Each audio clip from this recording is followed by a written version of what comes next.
$5 million going once.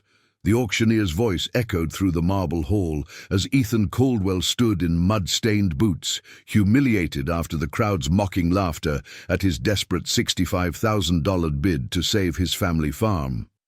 But before the final gavel could fall, the floor began to vibrate as the unmistakable whump-whump-whump of helicopter blades shook the chandelier crystals, and through the grand windows, a sleek black chopper bearing the Reynolds Innovations logo descended onto the manicured lawn, piloted by the billionaire brother he hadn't seen in 15 years. Before we jump back in, tell us where you're tuning in from. And if this story touches you, make sure you're subscribed, because tomorrow I've saved something extra special for you. The autumn auction at Westbrook Estate had transformed the historic mansion into a playground for the ultra-wealthy. Sleek European sports cars and chauffeur-driven luxury sedans lined the circular driveway, their polished surfaces gleaming in the October sun. Men in bespoke suits and women draped in designer wear sipped champagne from crystal flutes as they entered the grand ballroom, eager to bid on the day's offerings: foreclosed properties, rare art pieces, and vintage wine collections seized from those who could no longer afford them. 45-year-old Ethan Caldwell arrived in his rusted 2004 Ford pickup, parking it awkwardly between a Bentley and a Mercedes. The valet who approached did a visible double-take at both the vehicle and its driver before reluctantly taking the keys. Ethan stood out like a weed in a manicured garden as he climbed the marble steps, his weathered Carhartt jacket and worn denim contrasting sharply with the refined elegance surrounding him. Inside the ballroom, crystal chandeliers cast a warm glow over cream-colored walls adorned with oil paintings of fox hunts and pastoral landscapes. The auctioneer's podium stood on a raised platform at the front, surrounded by rows of plush velvet chairs already filled with potential bidders holding numbered paddles. Ethan declined a paddle when offered one at the entrance, knowing he would need the element of surprise for what he planned to do. He positioned himself at the back wall, trying to ignore the sidelong glances and whispers his presence provoked. The envelope in his inside pocket felt impossibly thin for what it represented. $65,000, his entire life savings, plus loans from sympathetic neighbors. It was all he had to bid on Lot 37, Riverdale Farm, the 180-acre property that had been in the Caldwell family since 1891. My God, is that dirt on his boots? A woman in a cream cashmere sweater whispered to her companion, loud enough for Ethan to hear. Security should really screen people at the door. Her companion, a silver-haired man with a salmon-colored pocket square, smirked. Probably one of the local color, come to see how the other half lives. Ethan's weathered face revealed nothing, though his calloused hands clenched briefly before relaxing again.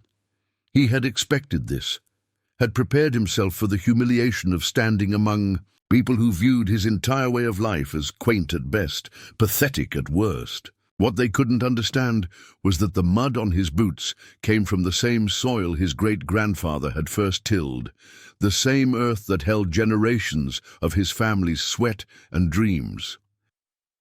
2 rows ahead, he recognized Curtis Thompson, CEO of Westbrook Financial Group, the company that had foreclosed on Riverdale Farm and dozens of other properties throughout Millfield County. Thompson's perfectly coiffed silver hair and confident posture exuded the easy authority of a man accustomed to getting his way.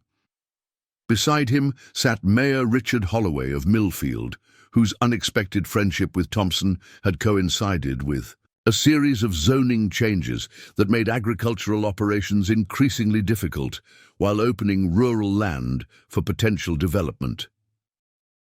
The auction began with smaller lots, vacation properties, luxury automobiles, and art collections. Ethan stood silently as millions of dollars changed hands with casual nods and raised paddles, fortunes decided in seconds while attendees checked their phones or chatted quietly among themselves. The auctioneer, Vernon Wells, maintained a practiced rhythm of escalating bids and professional patter, his British accent lending an air of sophistication to the proceedings. "And now, ladies and gentlemen," Wells announced as a digital display behind him changed to show aerial photographs of familiar rolling hills, "we come to Lot 37, the crown jewel of today's real estate offerings. Riverdale Farm, 180 acres of prime agricultural land with historical main residence, multiple outbuildings, and unique development potential given recent zoning adjustments."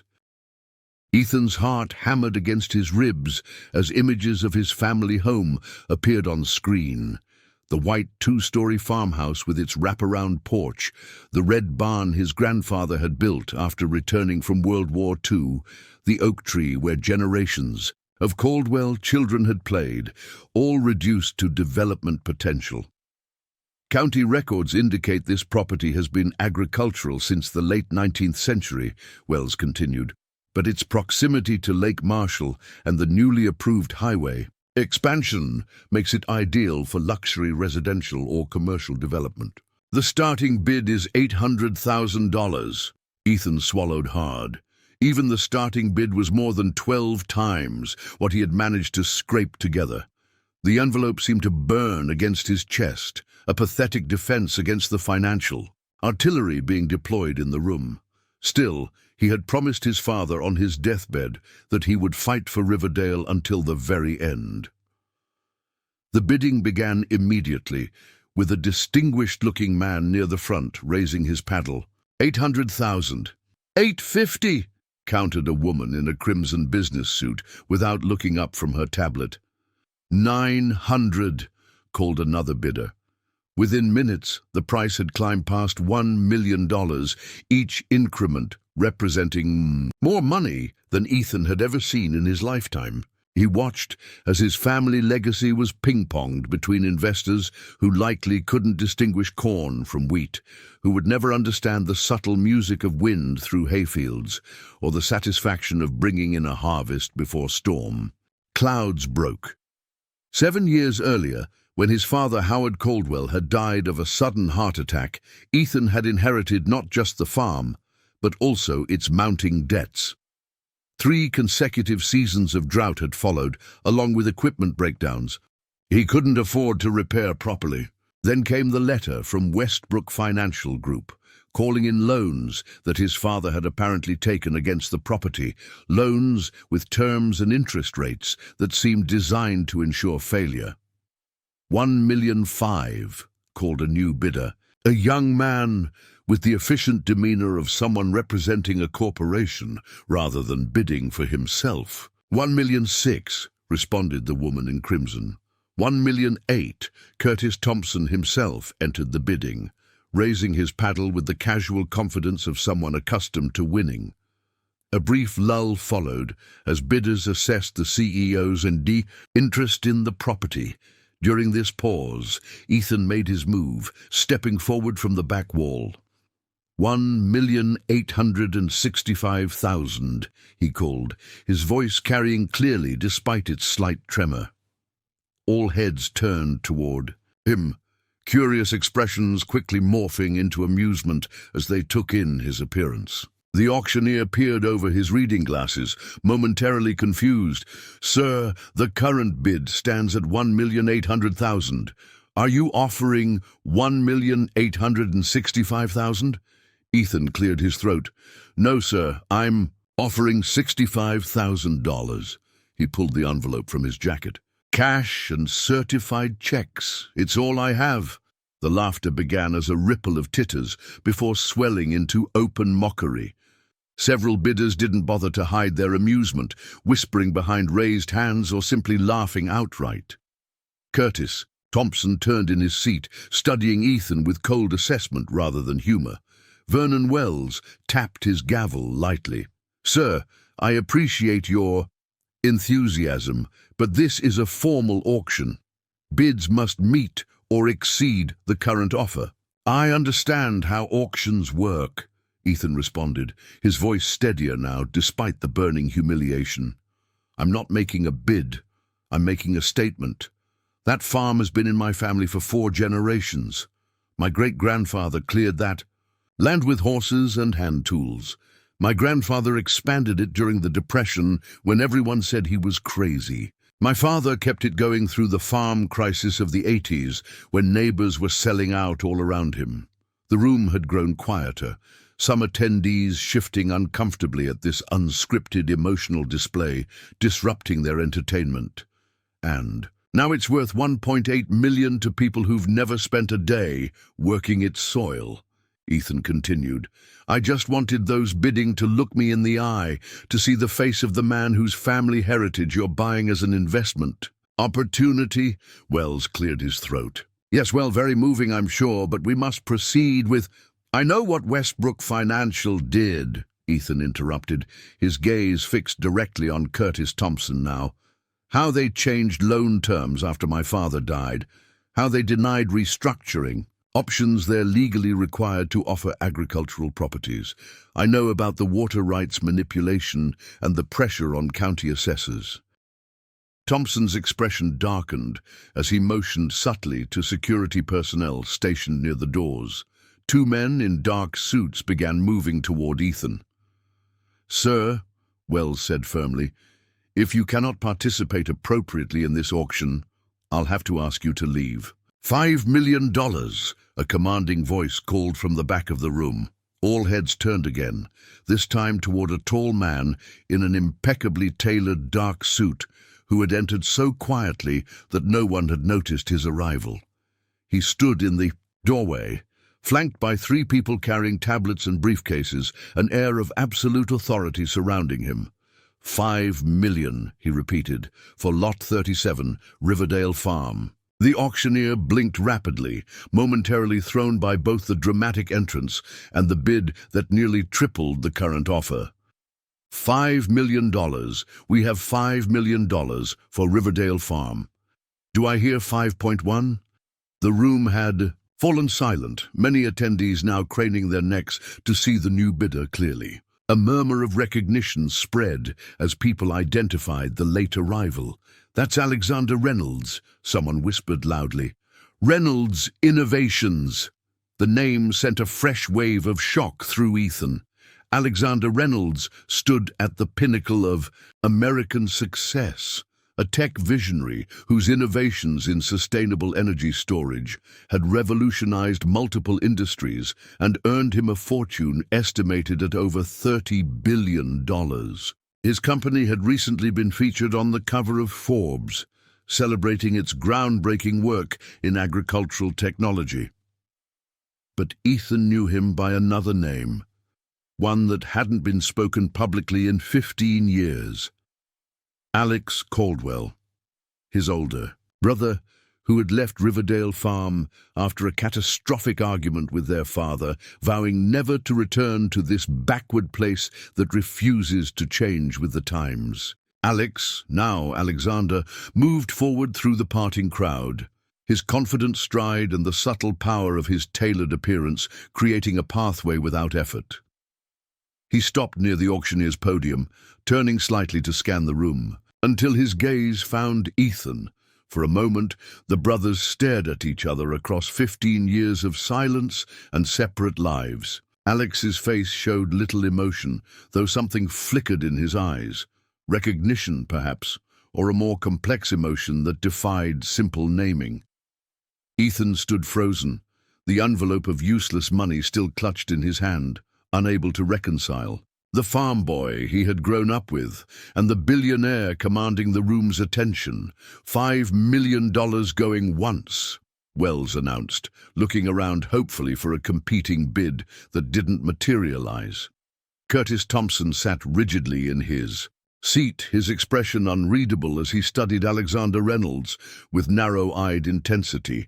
$5 million going twice. The distinctive sound of helicopter blades suddenly became audible, growing rapidly louder until it seemed to be directly overhead.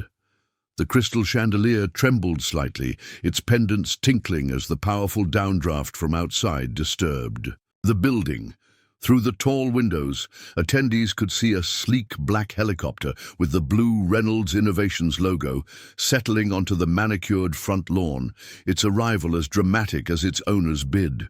$5 million sold to Mr. Alexander Reynolds, Wells declared, bringing down his gavel with an air of theatrical finality.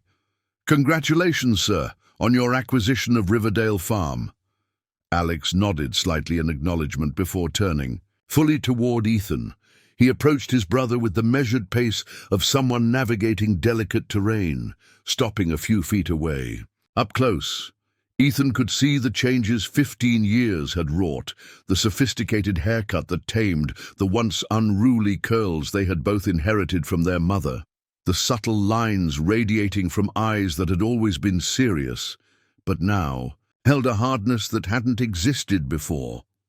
"Hello, Ethan," Alex said, his voice lower and more controlled than in Ethan's memories. "Alex," Ethan managed, still struggling to process the surreal turn of events. You bought the farm." "I did. Why now? After 15 years of nothing, not a call, not a letter, not even when Dad died. You show up like this."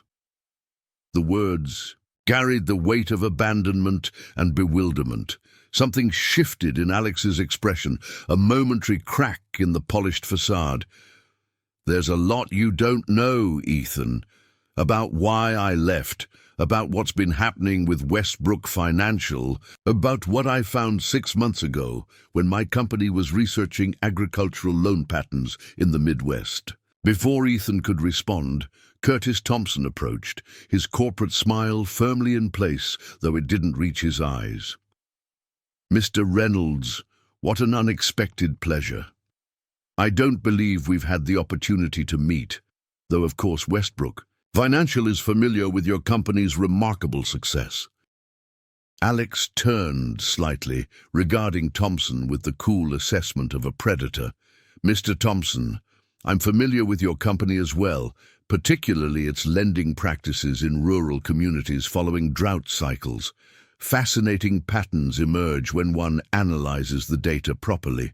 Thompson's smile tightened almost imperceptibly. "I'd be very interested in discussing your insights.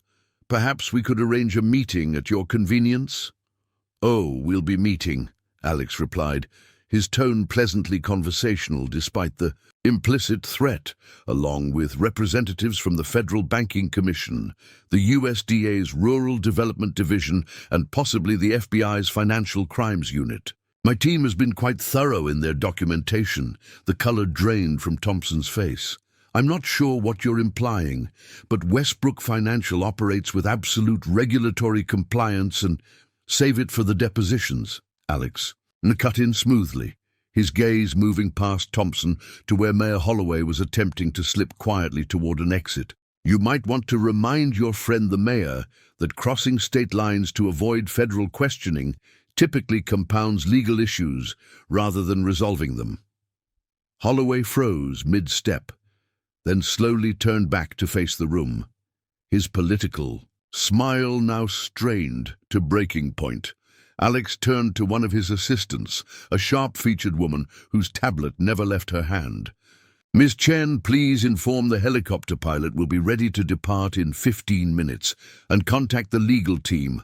We're accelerating the timeline on the Westbrook documentation." "Yes, Mr. Reynolds," she replied efficiently, moving away. To make the arrangements. Addressing another assistant, he continued, "Mr. Patel, please process the transfer for Riverdale Farm immediately, with title to be held in the Caldwell Family Trust. Details as we discussed." The young man nodded, fingers already flying across his tablet. Ethan watched this orchestration with growing confusion. "Alex, what's happening here? What is all this about?" Alex turned back to his brother, and for the first time, his carefully maintained composure softened slightly. "It's about setting things right, Ethan, about correcting a wrong I've spent too long ignoring." He glanced around the opulent ballroom, now buzzing with speculative conversations. "But this isn't the place for that conversation. Come with me." "Where?" Ethan asked, still struggling to reconcile the brother he had once shared bunk beds with and the commanding figure before him. "Home," Alex replied simply. "To Riverdale. We have a lot to talk about, and I think we both need to be standing on Caldwell soil to do it properly." As they moved toward the exit, the crowd parted silently, wealthy auction attendees stepping aside for the farmer in mud-stained boots they had mocked minutes earlier, and the billionaire whose unexpected arrival had transformed the day into something none of them would soon forget. Outside on the mansion's broad steps, autumn sunlight bathed the scene in golden light as the Reynolds Innovations helicopter waited on the lawn, its blades slowly turning in standby mode. Ethan paused, looking at his brother's profile against the clear blue sky. "I still don't understand why you came back now," he said quietly. Alex turned to face him fully, the controlled mask slipping to reveal something raw and genuine beneath. "Because I finally found proof of what I suspected 15 years ago, the real reason Dad and I fought that night, the thing that drove me away. What happened to our farm, to all the farms around Millfield, wasn't just bad luck or changing times." His eyes hardened with determination. "It was systematically engineered, Ethan, and the people responsible are about to learn what happens when they target a Caldwell." As they walked toward the waiting helicopter, neither brother could have anticipated how their unexpected reunion would unravel decades of corruption, heal wounds that had seemed beyond repair, and ultimately transform not just Riverdale Farm, but the entire future of Millfield itself. Behind them, Curtis Thompson made a hurried phone call, his voice low and urgent. "It's Thompson. We have a serious problem. Alex Caldwell is back, and he knows everything."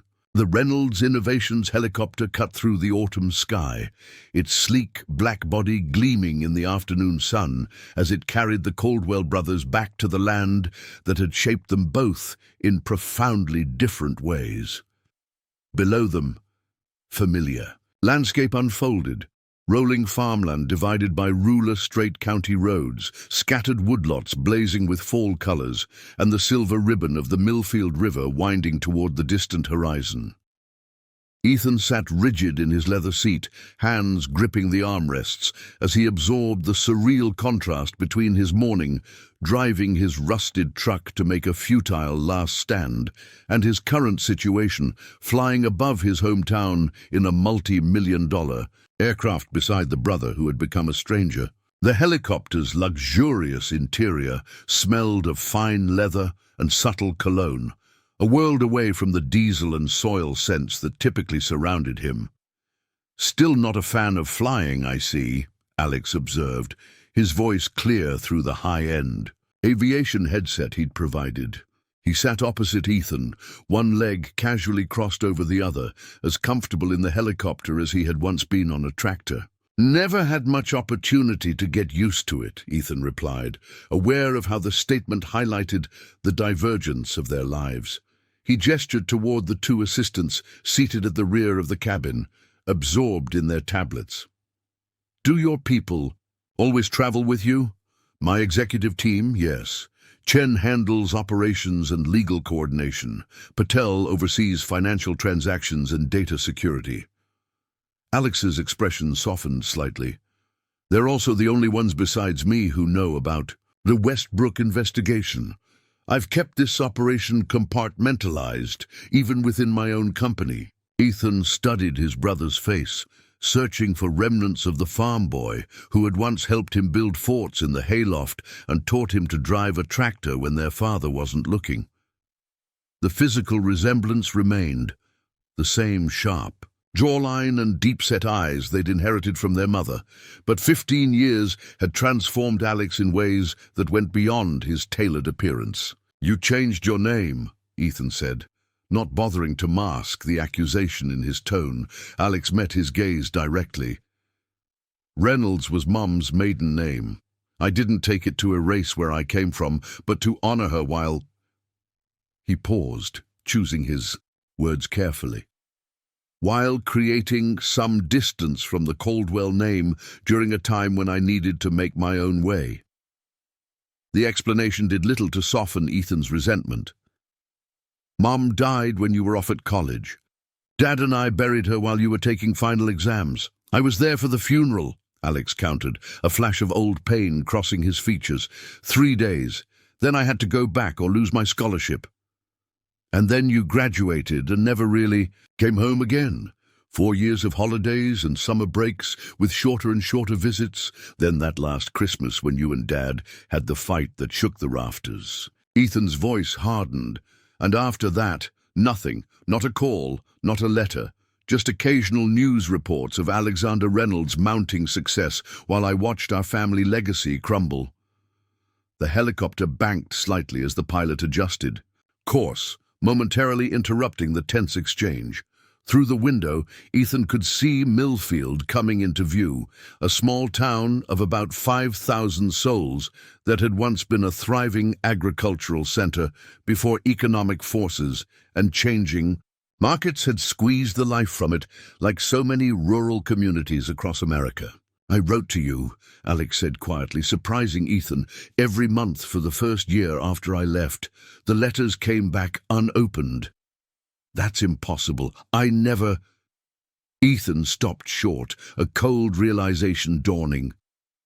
Dad, he must have intercepted. Them, Alex nodded, his expression grim.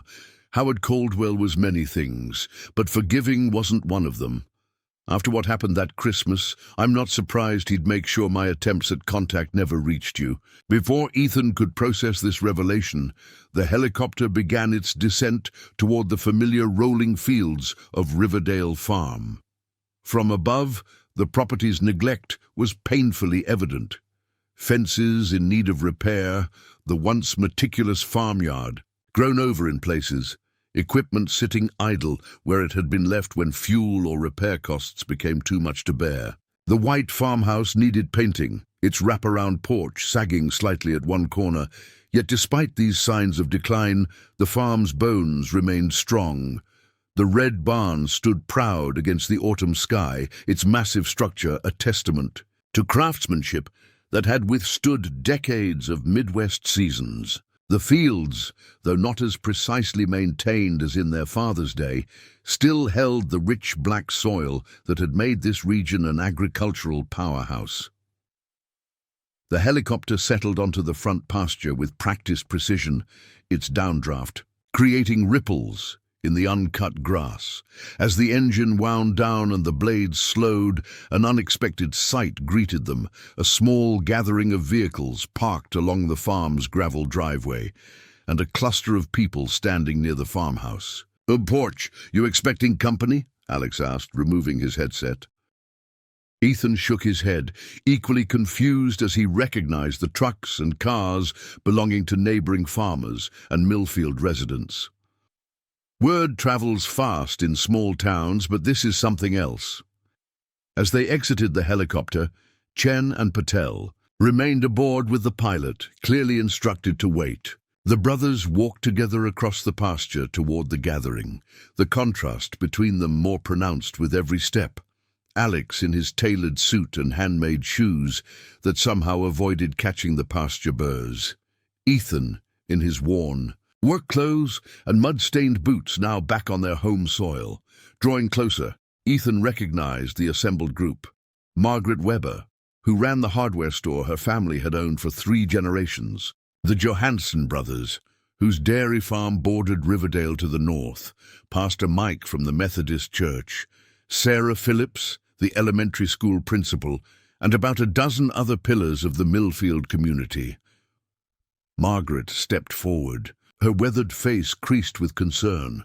"Ethan, we heard about the auction. Carl's nephew works security at Westbrook Estate. He called as soon as he saw what was happening." Her gaze shifted to Alex, recognition and disbelief mingling in her expression. "Alex Caldwell, is that really you?" Alex nodded, visibly uncomfortable with the scrutiny, but maintaining his composure. "It's been a long time, Mrs. Weber. Though it's Alexander Reynolds now." A murmur rippled through the gathered crowd as connections were made between the local boy who had left and the billionaire whose innovations were regularly featured in national media. "You bought the farm?" asked Jim Johansson, his tone carefully neutral. "I reclaimed it," Alex corrected, "and I've secured legal mechanisms to ensure it remains in Caldwell family hands permanently." Ethan felt the weight of unasked questions hanging in the air, both from the neighbors regarding Alex's sudden return and from himself about his brother's mysterious investigation into Westbrook Financial. The gathering had the awkward energy of a reunion where no one quite knew the appropriate protocol. "We should talk inside," he suggested, gesturing toward the farmhouse. Turning to the neighbors, he added, "I appreciate you all coming truly, but I think my brother and I need some time to sort things out." Margaret nodded, understanding. "We just wanted to make sure you were all right.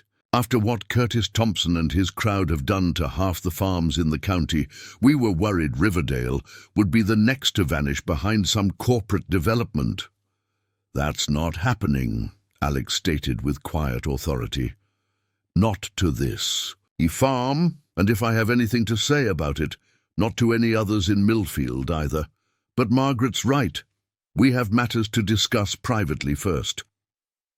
The neighbors reluctantly dispersed, though not without curious backward glances at the helicopter and the prodigal son's unexpected return. As the last vehicle pulled away down the gravel drive, the brothers stood alone in the yard their ancestors had walked for over a century.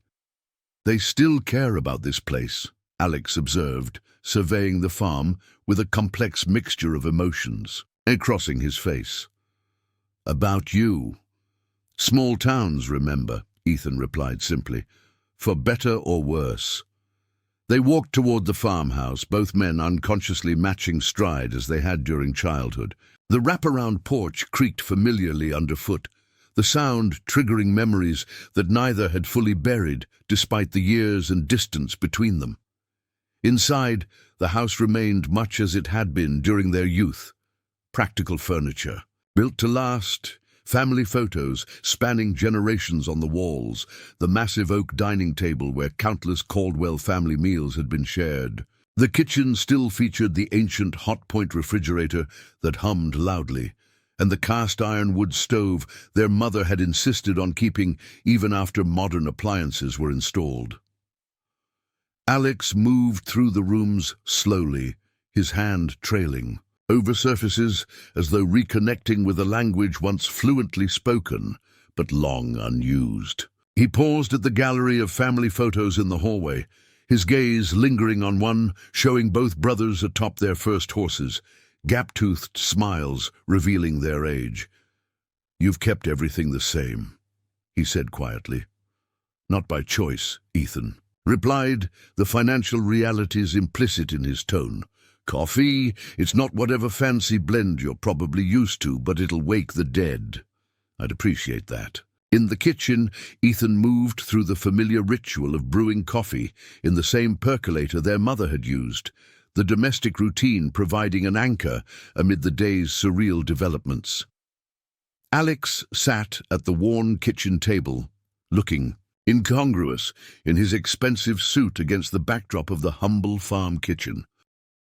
"You said earlier that you found something in Westbrook's records," Ethan prompted as he set down 2 mugs of steaming coffee. "Something about why you left and what happened to our farm." Alex wrapped his hands around the mug, seeming to draw comfort from its warmth. For a moment, the corporate titan facade slipped completely, revealing the weight he'd been carrying. 6 months ago, my company's agricultural technology division was researching lending patterns in rural communities to develop better financial support systems for family farms. One of our data analysts flagged an anomaly.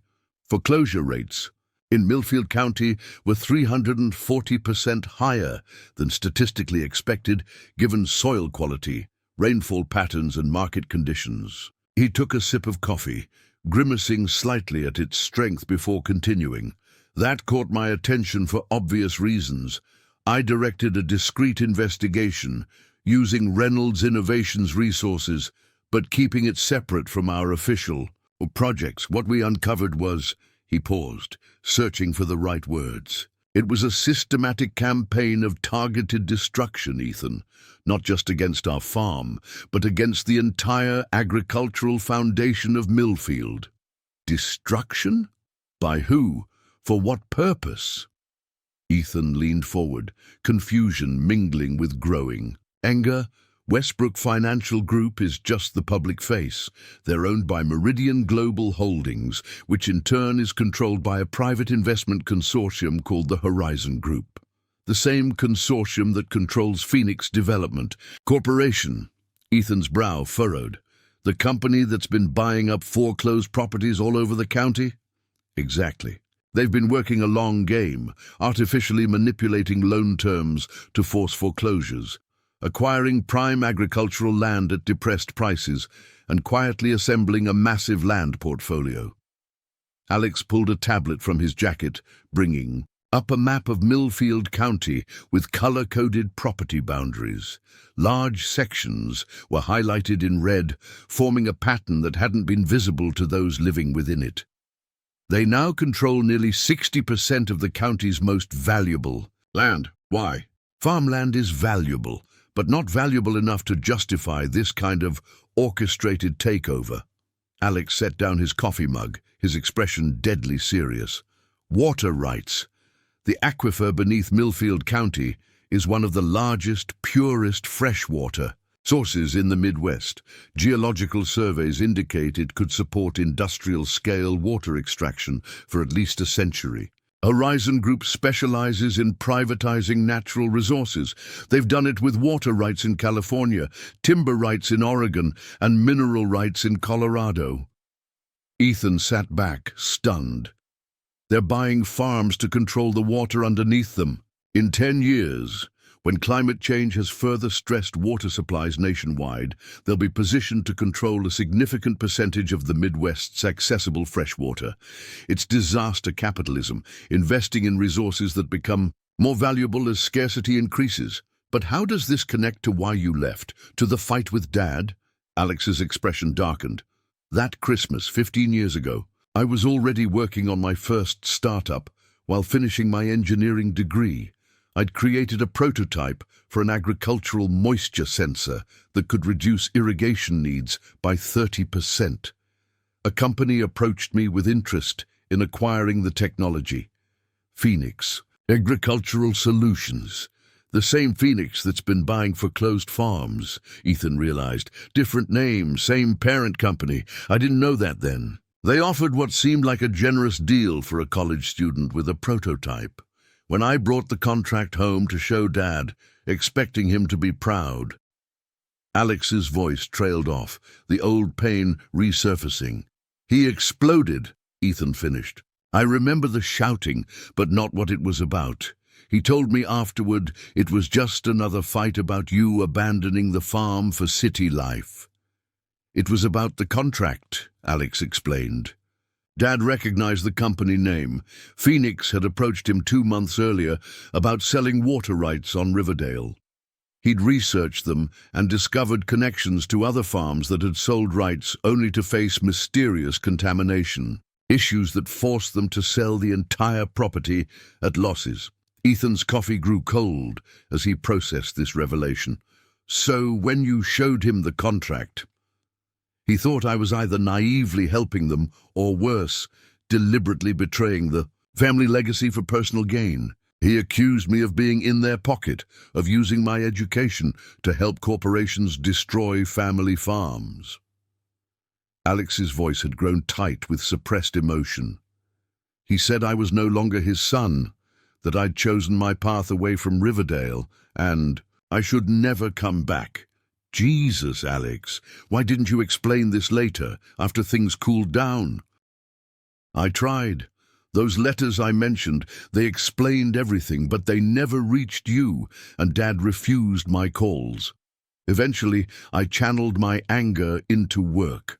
I shelved the moisture sensor technology and focused on building Reynolds Innovations with the determination to someday become powerful enough to protect places like Riverdale on my own terms.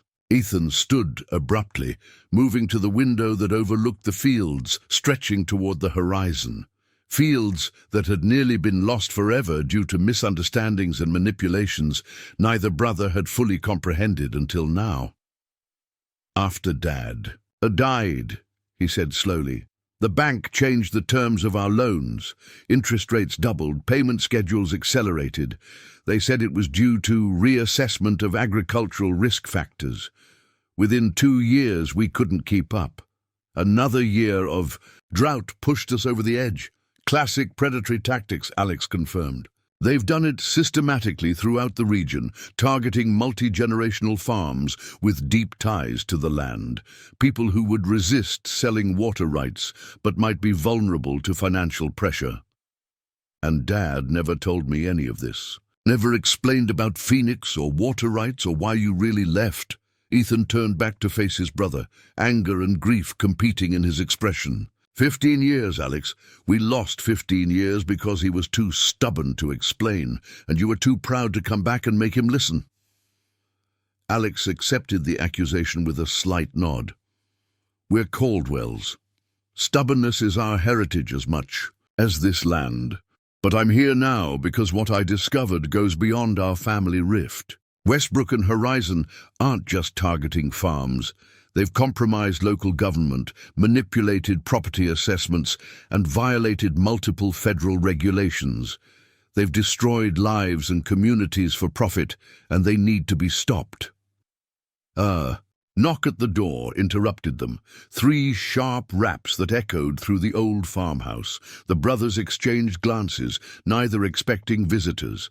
Ethan moved to answer, opening the door to find Sheriff Ray Dalton standing on the porch, his expression grim beneath his department-issue hat.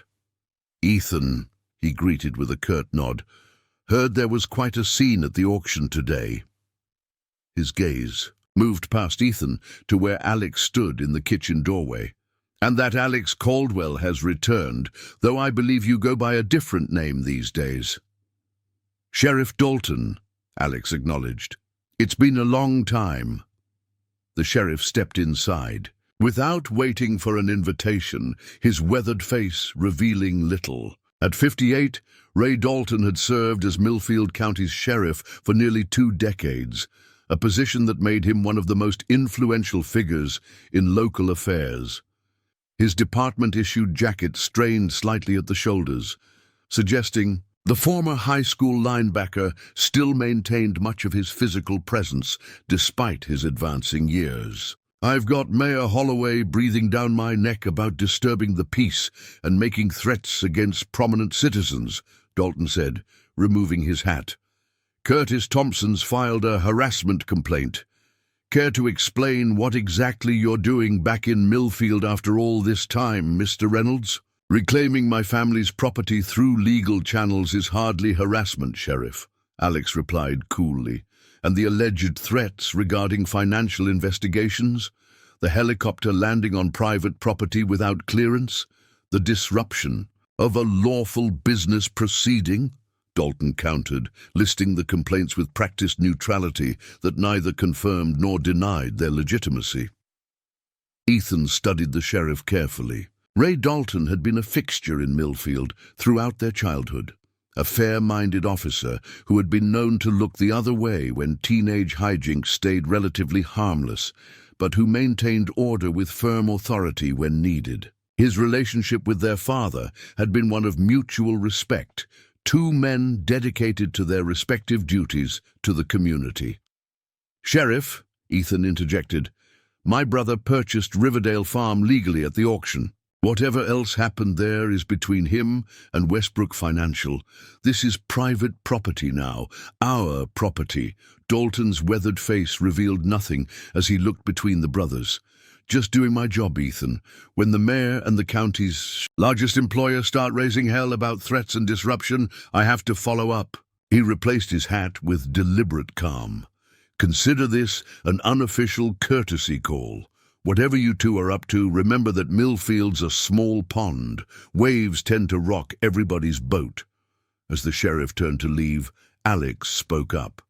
Sheriff, Dalton, before you go, what's your take on the changes in Millfield over the past decade? The foreclosures, the out-of-town buyers, the zoning changes?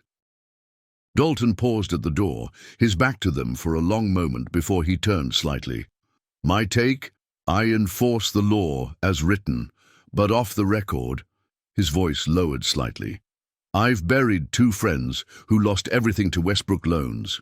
Good. Men who couldn't face starting over after losing farms their grandfathers built. I've watched families leave who'd been here for generations. This isn't the community I swore to protect 30 years ago. His gaze hardened.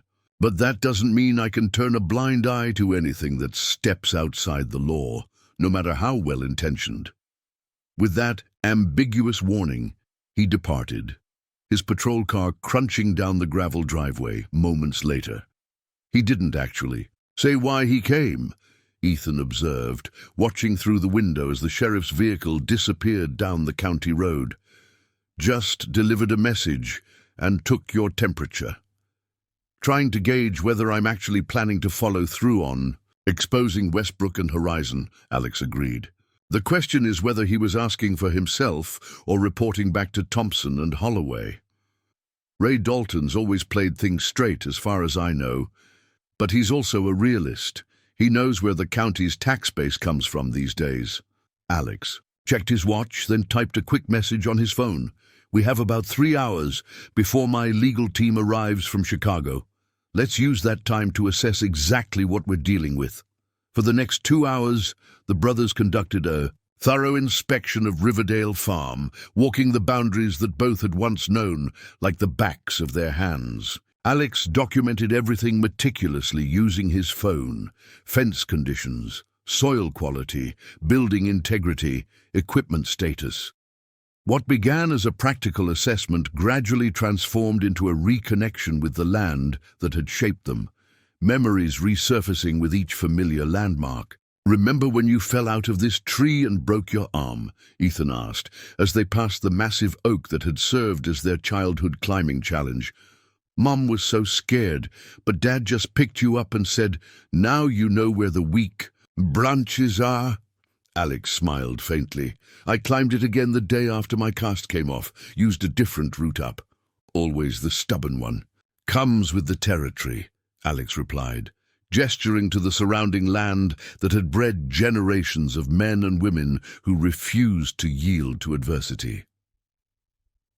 As they approached the north field, Ethan pointed toward a metal monitoring well cap protruding slightly above the soil. Westbrook installed those about 3 years ago, said it was part of routine environmental monitoring required by state regulations, put them in on every farm they financed. Alex knelt beside the unobtrusive metal cover, examining it with sudden intensity. Did they provide documentation, permits? Some official-looking paperwork. Why? Without answering, Alex pried open the cap with a pocket tool, revealing sophisticated monitoring equipment beneath. He studied it silently before capturing several detailed photos. This isn't standard environmental monitoring equipment, he finally said, his voice tight with controlled anger. It's an aquifer assessment system, measures flow rates, purity, pressure, and recharge patterns. They've been conducting unauthorized hydrological surveys while pretending to monitor for contamination. Ethan felt a chill that had nothing to do with the autumn air. So they've been gathering data on the water beneath our feet while foreclosing on the land above it. Exactly. Building their case for acquisition based on proprietary data collected without consent or proper permits. Alex replaced the cover carefully. And I'd bet every farm with one of these has either been foreclosed on already or is on their target list. As they continued their survey, the helicopter pilot approached from where the aircraft waited in the front pasture. Mr. Reynolds, your executive transport has just landed at Millfield Regional Airport with your requested personnel. They'll be arriving by car in approximately 20 minutes, Alex nodded. Thank you, Jenkins. Please prepare the helicopter for return to Chicago. I'll be staying here tonight. When the pilot had departed, Ethan raised an eyebrow. Executive transport. Just how many aircraft do you have? The company maintains a fleet, Alex replied with slight embarrassment. The helicopter for shorter trips, jets for longer ones. It's not about luxury. It's about maximizing productive time. Ethan shook his head, still struggling to reconcile his memories of his brother with the corporate titan he'd become. And these people arriving, they're part of your investigation. Into Westbrook? My legal team and forensic accountants. They've been building the case against Westbrook and Horizon Group for months. Alex's expression hardened with determination. Tonight, we compile everything we've gathered, the water monitoring evidence, loan documentation, property acquisition patterns, and political influence trails. Tomorrow, we begin the process of holding them accountable. As they walked back toward the farmhouse, the setting sun cast long shadows across fields that had nearly been lost forever. Fields that now represented not just a family legacy preserved, but potentially the first battleground in a larger war against corporate predators targeting rural America.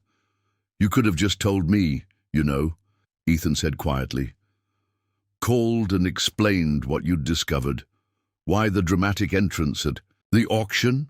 Alex stopped walking, turning to face his brother fully as the golden light of sunset illuminated his features. For a moment, the polished corporate facade fell away completely, revealing the raw emotion beneath. Because I needed to see their faces, he admitted. Thompson, Holloway, all of them. I needed to see their expressions when they realized Caldwell was fighting back, and because he hesitated, the words seeming to cost him something in pride. Because I was afraid you wouldn't believe me, that you'd spent too many years listening to Dad's version of why I left, that you might not take my call or read my letter, just like before. Before Ethan could respond, the sound of vehicles approaching drew their attention to the driveway. Two black SUVs with tinted windows made their way up the gravel road, coming to a stop near the farmhouse. That would be my team, Alex said, his professional demeanor returning. Ready to learn exactly how deep this conspiracy goes? As the vehicles disgorged serious-looking individuals carrying briefcases and equipment, Ethan gazed out over the farm that had been his whole world for 45 years. The land that had nearly slipped through his fingers just hours earlier now stood at the center of a corporate conspiracy he was only beginning to comprehend. I've been ready for answers since the day you left, he replied simply. Inside the farmhouse kitchen, Alex's team efficiently transformed the humble space into an impromptu command center. Laptops open on the worn oak table, digital displays, showing maps and financial data, secure communication equipment, establishing encrypted links to Reynolds Innovations servers. Amidst this highly technical operation, the old hotpoint refrigerator hummed steadily in the background, a reminder of the farm's enduring presence through years of change and challenge. On its door, held by faded magnets, hung a family photo taken nearly 20 years earlier. Two brothers flanking their parents, all smiling beneath the summer sun, unaware of the storms that lay ahead. As night fell over Riverdale Farm, lights blazed from windows that had too often been dark in recent years. Inside, the brothers Caldwell, one who had stayed, one who had left, now reunited by forces neither had fully understood until today, prepared to confront the powerful interests that had nearly destroyed their family legacy and threatened countless others like it across rural America. In Chicago, Curtis Thompson placed a secure call to his superiors at Horizon Group. We have a serious situation developing in Millfield. Alexander Reynolds isn't just reclaiming his family property, he's assembled evidence of our entire operation. This goes beyond what we anticipated. The voice that responded was calm, but carried unmistakable authority. Then we'll need to accelerate our contingency plans. Reynolds has resources, but we've been preparing for potential exposure for years. Activate Protocol Watershed immediately. Understood, Thompson replied, his expression grim as he ended the call. Outside his penthouse window, Chicago's skyline glittered with the lights of a city that had long since forgotten its dependence on the rural communities that fed it. Communities like Millfield, where a battle for resources and justice was just beginning to unfold. Dawn broke over Riverdale Farm with the gentle persistence that had awakened Caldwells for generations. Pale golden light spilled across dew-covered fields, illuminating the farmhouse where brothers Ethan and Alex had spent the night piecing together the elaborate conspiracy that had nearly claimed their family legacy. The kitchen table that had once hosted simple farm breakfasts now held laptops, legal documents, and digital evidence mapping the systematic campaign against Millfield's agricultural community. Alex stood at the window, coffee mug in hand, watching the sunrise he hadn't seen from this vantage point in 15 years. Despite his tailored shirt and expensive watch, he'd sent an assistant to retrieve necessities from his jet. There was something in his posture that momentarily erased the years and billions that separated him from the farm boy he'd once been. "You still up before the birds?" Ethan observed, entering the kitchen with the comfortable familiarity of a man who had performed the same morning ritual for decades. His clothes were worn but clean, his face freshly shaved but bearing the permanent weathering of a life spent working outdoors. "Some things don't change. Farm habits die hard," Alex replied with a small smile. "I still wake up at 5 most mornings, even after board meetings that run past midnight." The moment of connection hovered between them, fragile but genuine. Their all-night strategy session had begun as a clinical analysis of corporate malfeasance, but had gradually evolved into something more personal, a healing, however tentative, of the 15-year rift that had divided them. "Your team works through the night like that often?" Ethan asked, nodding toward the living room, where Alex's legal experts and data analysts had finally succumbed to exhaustion, sleeping on chairs and couches amid their scattered equipment. "Reynolds Innovations operates in multiple time zones. Someone's always working." Alex turned from the window. "The evidence we've compiled is damning, Ethan. Westbrook and Horizon have violated at least 8 federal statutes, not to mention state regulations and local ordinances. The unauthorized water monitoring alone constitutes illegal prospecting of natural resources." Ethan poured himself coffee, his expression thoughtful. "And yet they've operated in plain sight for years. The mayor, the county commissioners, local, no judges. Someone had to be looking the other way. That's precisely what makes this case so complex. We're not just fighting a corporate entity, we're challenging an entire system of compromised oversight." Alex set down his mug. "My legal team will file the first injunctions this morning, freezing all Westbrook-related foreclosure proceedings in Millfield County, pending federal investigation.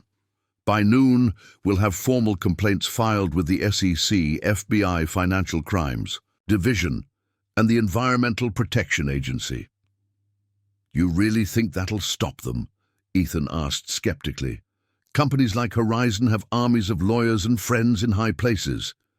"So do I," Alex replied with quiet confidence. "The difference is, I've spent the last 6 months building an airtight case before making a single move. They're scrambling to react while we're executing a carefully constructed plan." The conversation paused as Alex's phone vibrated with an incoming message. He checked it, his expression shifting subtly. "What is it?" Ethan asked, recognizing his brother's tell, the slight narrowing of eyes that had always signaled concern. "Our surveillance team reports unusual activity at Westbrook's local office. Staff arrived at 5 a.m., and they appear to be removing documents, similar reports from their regional headquarters in Chicago." Alex typed a rapid response before looking up. "They're destroying evidence." "Can they do that after you've filed complaints?" "Technically, no. Practically, they'll claim routine document management while shredding anything incriminating." Alex's jaw tightened. It confirms they're taking us seriously, at least. Ethan moved to the kitchen window, gazing out at the farm that had almost slipped through his fingers. So what happens now to Riverdale, to the other farms they've taken? The legal battles will take time, months, possibly years, but immediate protective measures are already in motion. As of 20 minutes ago, Riverdale Farm's title has been transferred to an irrevocable family trust with specific provisions preventing sale or transfer without unanimous consent of all Caldwell descendants. Alex joined his brother at the window. It's protected now, Ethan. Regardless of what happens with Westbrook, this land stays in the family. Before Ethan could respond, headlights appeared on the distant county road, turning onto the farm's long driveway. Not one vehicle, but several. A procession of trucks and cars approaching with deliberate purpose as the early morning light strengthened. "More of your team?" Ethan asked. Alex shook his head, already moving toward the front door. "Not scheduled until 9. Wake the others." On the porch, the brothers watched as the vehicles drew closer. A mix of sheriff's department cruisers, Millfield municipal trucks, and unmarked SUVs similar to those Thompson had used at Westbrook. They formed a semicircle in the farmyard, effectively blocking the main approach to the house.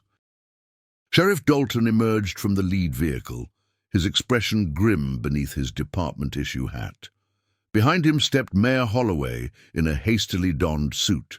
Curtis Thompson in an immaculate business outfit despite the early hour, and several men whose tactical vests and alert posture suggested private security rather than law enforcement. "Quite the welcoming committee," Alex observed quietly as the group approached the porch. Ethan recognized the tactical calculation in the assemblage, official authority represented by the sheriff, political power in the mayor, economic influence through Thompson, and the implicit threat of force in the security personnel. It was a show of unified opposition designed to intimidate. "Mr. Reynolds," Sheriff Dalton called, stopping at the foot of the porch steps, "we have county business to discuss." "At 6:15 in the morning, Sheriff," Alex replied, his tone pleasant but unyielding. "With such a diverse group, I wasn't aware the county conducted business with private security contractors present." Dalton's weathered face revealed nothing, though his eyes flicked briefly toward Thompson before returning to the brothers. "We have several matters requiring immediate attention. First, an inspection order for suspected environmental violations on this property, signed by Judge Harkins last evening." He extended a document, which Alex accepted with deliberate calm, scanning it quickly before passing it to Ethan. "Fascinating timing," Alex noted. "Judge Harkins found it necessary to sign an emergency environmental inspection order at," he checked the document, 11:42 p.m. for a property that's been in continuous agricultural use for over a century. Mayor Holloway stepped forward, his politician's smile strained around the edges. "Now, Mr. Reynolds, there's no need for confrontation. We're simply following established protocols for properties transitioning ownership." Indeed. Alex's expression remained pleasant while his eyes hardened. "And does this protocol typically include private security personnel with no official standing?" He nodded toward the men in tactical vests. "Or is their presence related to protocol watershed?" The slight widening of Thompson's eyes confirmed the significance of the term, though he recovered quickly. "I'm not familiar with that designation, Mr. Reynolds. Westbrook Financial maintains security staff to protect its interests, just as your company does." Alex's phone vibrated again. He checked it discreetly, then pocketed it with a subtle shift in posture that Ethan recognized from childhood. His brother had just received information that strengthened his position.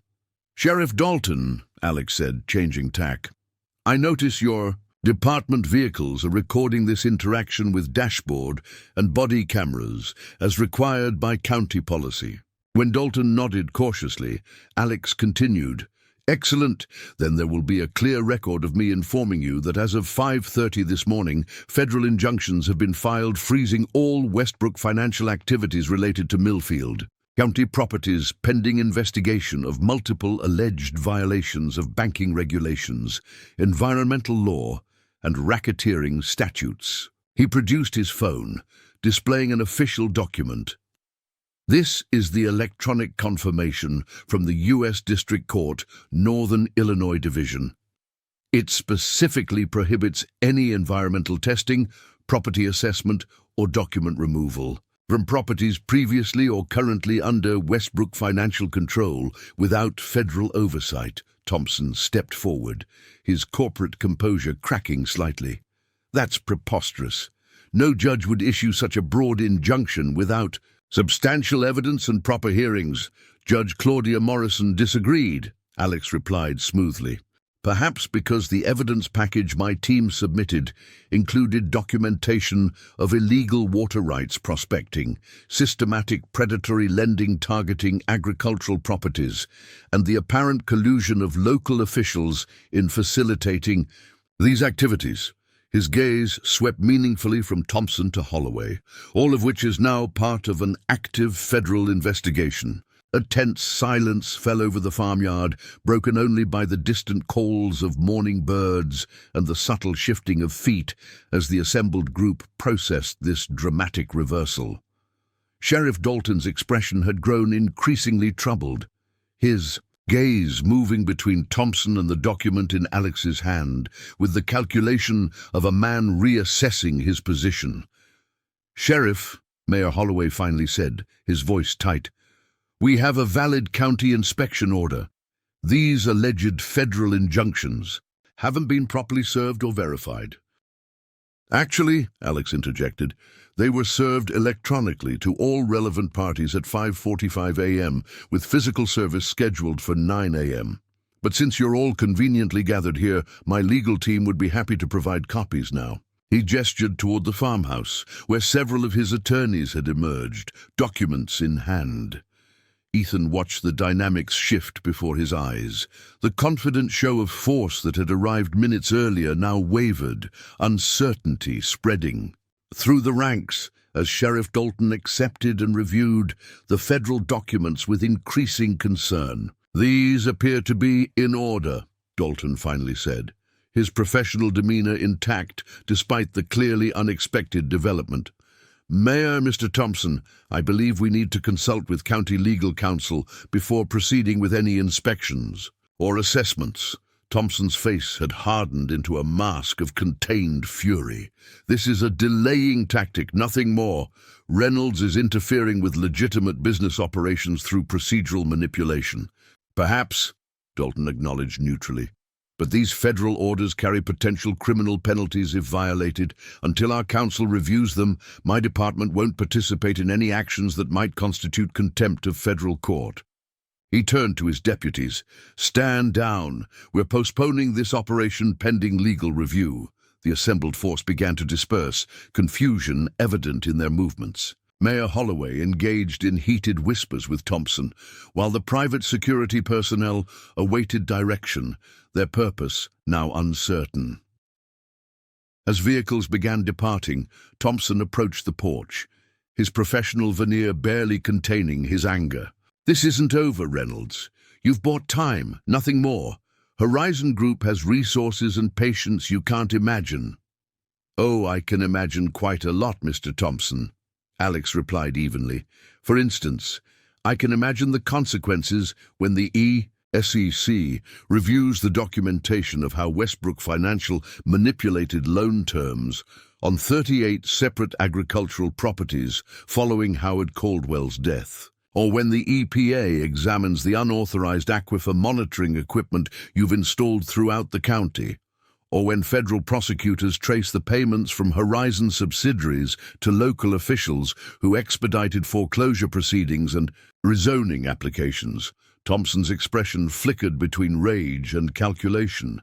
Allegations require proof. Documents can be challenged, testimony discredited. The legal system favors those with resources to endure protracted battles. Philosophy Horizon has exploited successfully in the past, Alex acknowledged. But there's something you should understand about me, Mr. Thompson. I don't enter battles I haven't already mapped to conclusion. Every contingency, every potential counterattack, every pressure point and vulnerability, all analyzed and prepared for. He stepped closer, his voice lowering though remaining perfectly audible to those nearby. 15 years ago, I left this farm believing I had lost everything that mattered. I built an empire from nothing, not for wealth or status, but for the power to protect what I value. You threatened my family's legacy, Mr. Thompson. That was your first and final mistake. Thompson maintained his composure, though a muscle twitched in his jaw. Impressive speech, but Horizon doesn't intimidate easily, and we protect our investments with equal determination. He straightened his already impeccable tie. I look forward to continuing our discussion through appropriate channels. As Thompson turned to leave, Alex called after him. One more thing, Mr. Thompson. Protocol Watershed, it's been compromised. My team identified and neutralized the contingency measures last night, all of them. This final revelation visibly shook Thompson's composure. He recovered quickly, but not before Sheriff Dalton had noticed his reaction. The sheriff's expression shifted subtly as he observed this exchange from nearby, the calculation in his eyes suggesting reassessment of the situation and its players. When the last vehicle had departed, dust settling on the gravel driveway, Ethan turned to his brother. What exactly is Protocol Watershed, and did you really neutralize it, whatever it is? Alex's expression relaxed into a slight smile. I have no idea what Protocol Watershed is. It was just mentioned in Thompson's call log that my team intercepted. But his reaction tells us it's significant, and more importantly, now Sheriff Dalton knows it too. Ethan stared at his brother with newfound appreciation for the strategic mind that had built Reynolds Innovations. You bluffed a man who manipulates billion-dollar corporations. I created uncertainty, Alex corrected. In any conflict, uncertainty forces caution and reveals priorities. Thompson's reaction just confirmed that Protocol Watershed is their emergency response to exposure. Now they'll worry it's been compromised, without knowing exactly how or what we've discovered. Sheriff Dalton noticed, Ethan observed. He was watching Thompson like a hawk. Ray Dalton strikes me as a man who values knowing which way the wind is blowing, Alex agreed. His cooperation with Thompson and Holloway appeared professional rather than enthusiastic. He'll be reassessing his position now. Alex's legal team had fully awakened, emerging from the farmhouse to gather on the porch. Their leader, a sharp-featured woman with prematurely silver hair and the focused intensity of a bird of prey, approached with tablet in hand. Mr. Reynolds, Judge Morrison's clerk, confirms the injunctions are being officially entered into the federal record as we speak. FBI field officers in Chicago and Minneapolis have been notified, and the SEC Enforcement Division has acknowledged receipt of our documentation package. She glanced at her tablet. Also, our intelligence team reports unusual financial activity in Horizon Group's offshore accounts. Large transfers initiated within the last hour. Moving assets beyond jurisdictional reach, Alex interpreted. Preparing for potential penalties or settlements. Good. It confirms they're taking the threat seriously. He turned to Ethan. They'll regroup and counterattack through legal channels now, which moves the battle to a field where we have the advantage. Ethan shook his head, still processing the morning's dramatic confrontation. I've spent 7 years fighting to save this farm, always feeling like I was losing ground against forces I couldn't even identify properly. And you walk in and change the entire dynamic in 24 hours. Different resources, different approaches, Alex replied, his tone softening. You kept Riverdale alive against impossible odds, Ethan. I just provided the missing pieces. As the legal team returned to their work inside, The brothers remained on the porch, watching the sun climb higher over fields that had suddenly become the front line in a larger battle. The farm that had nearly been lost at auction now stood at the center of a conflict with implications far beyond its boundaries. A referendum on whether family legacies could withstand the calculated assault of corporate predators. "I need to show you something," Ethan said abruptly, decision crystallizing in his expression. "Something I found after Dad died, but never understood until now." He led Alex to the barn, its massive wooden doors sliding open with the same distinctive creak they remembered from childhood. Inside, the cavernous space held the accumulated equipment of generations, some functional, some kept for parts or sentimental value. The air smelled of hay, old motor oil, and the particular dust unique to spaces that held decades of agricultural activity. Ethan moved purposefully toward the back corner, where a weathered desk stood partially hidden behind stacked hay bales. This had been Howard Caldwell's domain, his office, where he managed the farm's business without the distractions of the house. He pulled open the bottom drawer, reaching beneath a false panel to extract a sealed envelope, yellowed with age. "Found this while clearing Dad's things," he explained, handling it carefully. "Never opened it. The writing on the front said not to, unless the farm was threatened." The envelope bore their father's distinctive handwriting. "For my sons, when needed most." Howard Caldwell, 2008. Alex accepted it with visible emotion, running his thumb over the handwriting of the man with whom his last interaction had been a devastating argument. 16 years ago. 2 years after I left. After Mom died, Ethan added quietly. He changed after that. Harder, more suspicious. Looking back, that's when he started refusing loan restructuring offers from Westbrook. Said they were circling like vultures, though things weren't that bad yet. Together, they carefully opened the sealed envelope. Inside was a handwritten letter and a small USB drive that looked antiquated by current technology standards. Ethan and Alex. The letter began, "If you're reading this, either I'm gone or the wolves are at the door, possibly both. What follows may seem like the paranoid ramblings of an old farmer, but I've documented everything on the enclosed drive." In 2005, Phoenix Agricultural Industries approached me about selling water rights on Riverdale. Their offer seemed generous until I began researching their pattern across 3 states. Every farm that sold rights experienced contamination events within 18 months, forcing distress sales of entire properties that Phoenix subsidiaries then acquired at fractions of market value. I started connecting with other farmers who'd been approached, documenting the pattern. Then Westbrook Financial bought our local bank and began changing loan terms, pressuring farmers who had refused water rights offers. It wasn't coincidence. When Alex brought home that contract from Phoenix, I reacted badly, terribly wrong of me. I feared he'd been deliberately recruited to access his technology, to give them another angle of attack on farms that had resisted. Direct approaches. I said unforgivable things to my own son out of fear and suspicion. By the time I realized my mistake, the rift seemed too wide to repair.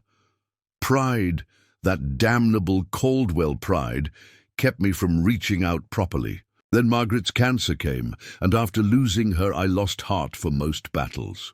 On this drive is everything I gathered: names, dates, pattern of acquisitions, connections between seemingly separate corporations that trace back to the same parent company. It may help if they ever come for Riverdale.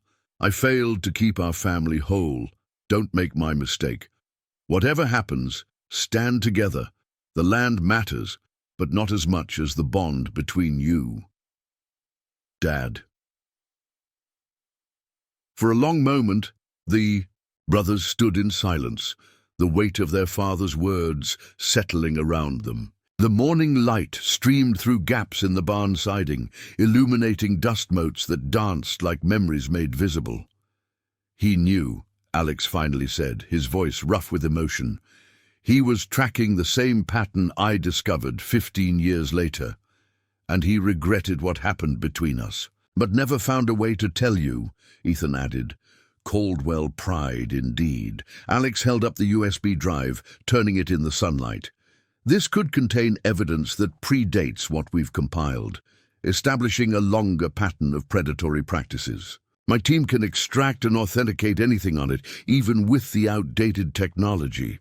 He'd be glad to know it might help, Ethan said. For all his faults, Dad believed in fighting for what's right, especially when it came to the land.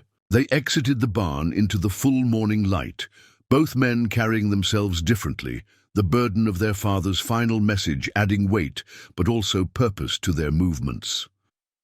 The farm around them seemed to respond to their renewed determination, the very soil and structures that had witnessed generations of Caldwell perseverance, now bearing witness to its continuation. As they approached the house, a new vehicle turned into the driveway, an unmarked county sheriff's vehicle that both recognized as Ray Dalton's personal transportation rather than an official cruiser. The sheriff parked and approached alone, his manner deliberately casual. "Thought I might find you boys still here," he said, removing his sunglasses. Without his official hat and in plain clothes, he looked more like the man who had coached Little League when they were children than the authority figure who had arrived with Thompson hours earlier. "Sheriff," Alex acknowledged neutrally. "Something we can help you with?" Dalton glanced back toward the driveway, apparently confirming he hadn't been followed. "Wanted to speak with you off the record. This morning's show, I was given information that didn't align with what actually went down. Been thinking about that discrepancy." Ethan studied the sheriff carefully. "What kind of information?" "Was told we'd be executing a routine environmental inspection on a foreclosed property with possible contamination issues. Standard procedure." Dalton's expression hardened slightly. "Wasn't informed about any federal injunctions, ongoing investigations, or the presence of private security contractors until I arrived at the staging area." "Interesting," Alex commented. "And now?" "Now I'm trying to determine whether I've been manipulated into providing law enforcement cover for private interests." Dalton's directness carried the weight of a man who valued his integrity. "Your mention of Protocol Watershed." Thompson's reaction was educational. Alex exchanged a glance with Ethan before responding. "Sheriff, what we're uncovering involves systematic exploitation of rural communities through coordinated financial and regulatory manipulation. The evidence suggests involvement from individuals in positions of local authority, though we're still determining the extent and nature of that involvement." "Are you asking if I'm on Westbrook's payroll?" Dalton asked bluntly. "I'm suggesting that you're in a position to observe patterns of influence that might not be apparent to others," Alex clarified, "and that your cooperation with legitimate federal investigations could be valuable." The sheriff considered this, his weathered face revealing the calculation of a man weighing decades of community service against emerging revelations about the powers that shaped that community. "My retirement's 2 years away," he finally said.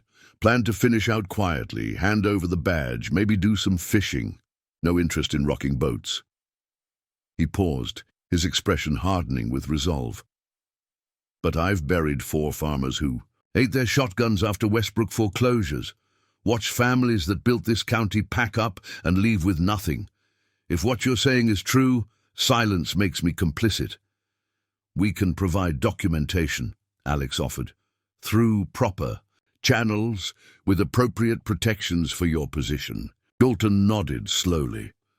"I'll need to think carefully about next steps, but I wanted you to know this morning's operation wasn't my initiative, and I don't appreciate being used as window dressing for corporate muscle." As the sheriff departed, the brothers watched his vehicle disappear down the driveway with the sense that a significant alliance might be forming, or at least that the power dynamics in Millfield were shifting in ways Thompson and his associates hadn't anticipated. "He's hedging his bets," Ethan observed, "seeing which way the wind blows." "For now," Alex agreed, "but men like Ray Dalton have deeper motivations than political survival. He's weighing his duty to the community against the practical realities of opposing powerful interests. Given proper support and protection, he could become a valuable ally." They returned to the farmhouse, where Alex's team had compiled the morning's developments into updated strategy documents. The kitchen table now held maps showing property ownership patterns throughout Millfield County, with Westbrook-controlled parcels highlighted in red, forming a distinct pattern focused around key aquifer access points. Financial diagrams traced the complex web of shell companies and subsidiaries connecting local operations to the distant Horizon Group headquarters. "Our analysts have integrated the data from Howard Caldwell's USB drive," reported Chen, Alex's operations director. "The information is remarkably comprehensive for having been compiled without digital resources. It establishes pattern and intent dating back nearly 2 decades, strengthening the RICO aspects of our case substantially." Alex studied the maps thoughtfully. "What's the status of the other affected properties? The farms already lost to foreclosure?" 38 properties foreclosed by Westbrook or its predecessors over the past 15 years, Chen replied, bringing up the relevant data. 23 have been converted to non-agricultural uses or sit vacant. 15 remain in agricultural production through lease arrangements with corporate farming operations. "And the families?" Ethan asked, the human cost uppermost in his mind. Chen hesitated, less comfortable with this aspect than the clinical data. "Varied outcomes. Some relocated to other communities, some shifted to non-agricultural employment locally. Records indicate several bankruptcies, 4 suicides, as Sheriff Dalton mentioned, and numerous cases of financial hardship." "Names," Ethan requested quietly. "I want to see the names." When Chen displayed the list, Ethan's expression grew increasingly somber. "The Johansons, the Kilpatricks, old Pete Mercer, these aren't just statistics. These are families that built Millfield, people I've known my entire life. This goes beyond saving Riverdale," Alex acknowledged, his own expression hardening with resolve. "The legal remedies we're pursuing should include provisions for reviewing all foreclosures executed under potentially fraudulent conditions, with options for restitution or property recovery where appropriate." Ethan looked at his brother with newfound respect. The Alex who had left 15 years ago had been brilliant but self-focused, driven to escape what he'd seen as the limitations of rural life. The man who stood before him now wielded his considerable power with an awareness of responsibility that transcended personal interest. "You've changed," Ethan observed. "I've remembered," Alex corrected gently, "who I am, where I come from, what matters." Their conversation was interrupted by an urgent alert from one of the security personnel stationed at the farm's perimeter. Incoming vehicles approaching rapidly from the county road, multiple SUVs, non-government markings. Alex moved immediately to a laptop displaying security camera feeds. The vehicles in question, 3 black SUVs with tinted windows, were approaching at high speed, raising dust clouds along the gravel driveway. "Thompson's private security," he identified grimly. "Moving without sheriff department cover this. Time. Activate countermeasures and alert the federal marshals." His team responded with practiced efficiency, securing digital equipment and establishing defensive positions. Ethan watched with a mixture of alarm and admiration as the corporate legal team smoothly transitioned into crisis response mode, their actions suggesting this wasn't the first time Reynolds Innovations had faced direct threats. "What countermeasures?" Ethan asked, moving to stand beside his brother at the window. "Nothing lethal," Alex assured him. but Reynolds Innovations developed advanced security protocols after several attempted corporate espionage incidents. Let's just say approaching this property without authorization is about to become complicated. As the lead SUV reached the halfway point of the driveway, a series of previously invisible ground-level devices activated along the approach, releasing a rapidly expanding foam that instantly hardened upon contact with air. The vehicle's tires sank into what appeared to be solid ground, but was now a vehicle-immobilizing trap. Behind it, the other SUVs braked sharply to avoid collision, their drivers clearly surprised by the sudden incapacitation of the lead vehicle. "Containment foam," Alex explained calmly, "developed for our facilities in regions with unstable governments, harmless to humans but renders vehicles inoperable until the neutralizing agent is applied." Through the security feed, they watched as men in tactical gear emerged from the vehicles, weapons visible but not raised. Their confusion was evident as they assessed the foam surrounding their tires, uncertain how to proceed now that their approach had been halted halfway to the farmhouse. "Federal Marshals ETA 3 minutes, reported Patel, monitoring communications. "Local sheriff department has also been notified of unauthorized presence on private property." "Perfect timing," Alex noted with satisfaction. Thompson overplayed his hand. Sending private security without law enforcement present constitutes potential trespassing and intimidation. Given the active federal injunctions, it potentially rises to interference with a federal investigation.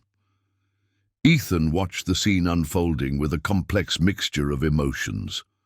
The farm that had been his quiet refuge and daily responsibility for decades had transformed overnight into a battleground for forces far beyond agricultural concerns. Yet standing beside his long-lost brother, facing the threat together, he felt a strange sense of rightness, as though disparate pieces of his life were finally aligning into a coherent whole.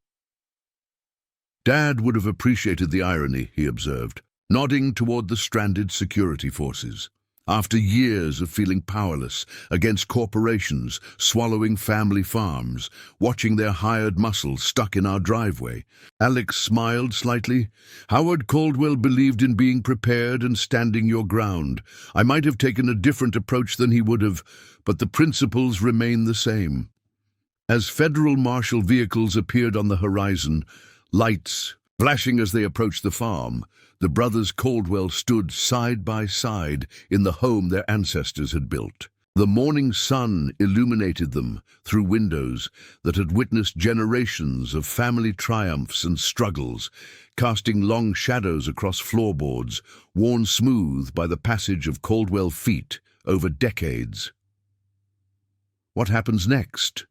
Ethan asked. "Quietly, legally. Westbrook and Horizon face federal investigations, likely resulting in significant penalties, potential criminal charges for executives, and restructuring of all affected loans and property acquisitions." Alex turned from the window to face his brother directly. For Riverdale, security, stability, and a future determined by Caldwell's, not corporations. And for us? The question contained 15 years of separation, misunderstanding, and the tentative reconnection of the past 24 hours. Alex considered this, the corporate titan momentarily yielding to the brother who had once shared childhood dreams beneath the same roof. "That depends on what we choose. But I think Dad had it right in his letter.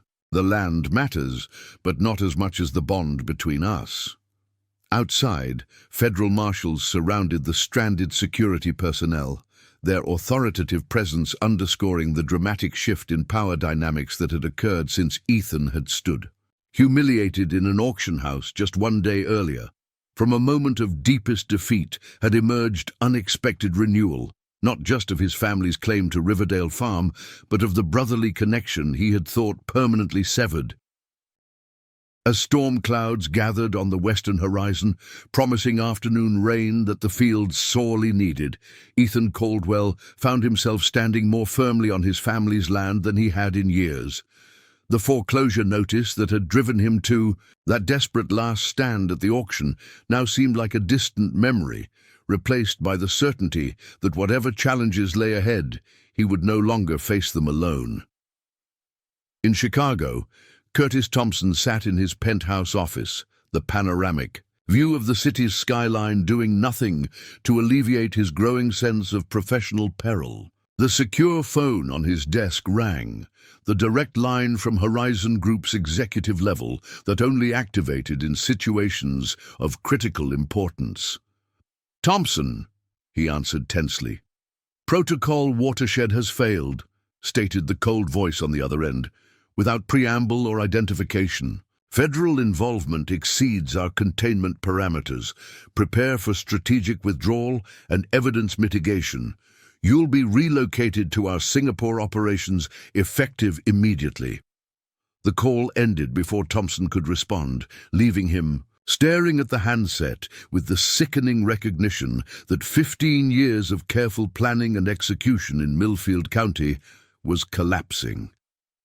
All because a billionaire had returned to reclaim his family farm and, in the process, exposed a conspiracy that had operated unchallenged for nearly 2 decades.